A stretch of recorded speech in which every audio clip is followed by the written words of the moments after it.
থাকতে পারছি না, আমার ভালো লাগছে না এখানে, আমি পারছি না, আমার বলতে হচ্ছে। আমি পরিবারের কাছে যেতেছি, আমার ভালো লাগছে না। চাল আর গাল তুই যা, তোর না করছে কেটা। আসসালামু আলাইকুম রহমতুল্লাহ। কি অবস্থা, সবাই কেমন আছেন? ডিউটি শেষ করে এই যে নদীর পাড়ে এসে বসে রয়েছি আর মোবাইল টিপতেছি আর কি, ফেসবুক। তা একটা ভিডিও সামনে আসছে, আমি আপনাদেরকে দেখাই। এই যে দেখেন দালালে কি কয়। আমি এখানে থাকতে পারছি না, আমার ভালো লাগছে না এখানে,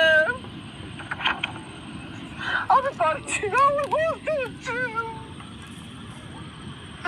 আমি পারছি না।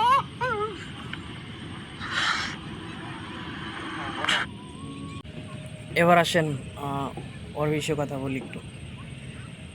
84 ঘন্টা সে অনশন করছে, 12 বেশি। এখন এই ভিডিওটা তো 84 ঘন্টা দেখাইতেছে। আমি পারছি না, আমি রুমে যাবো, আমি পারছি না।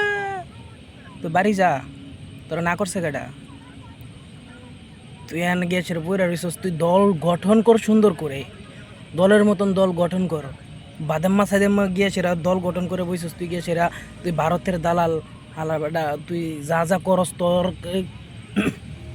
তোর কেউ পছন্দ করে না, তুই দালালি করস। তোর কে লাগি তোর দলের নিবন্ধন দিব, জনগণ তো চায় না তোরে, তুই তো দালাল।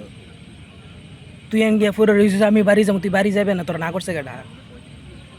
হালা হালা গোনাকার, যা বাড়ি যা, পাগল সুদা।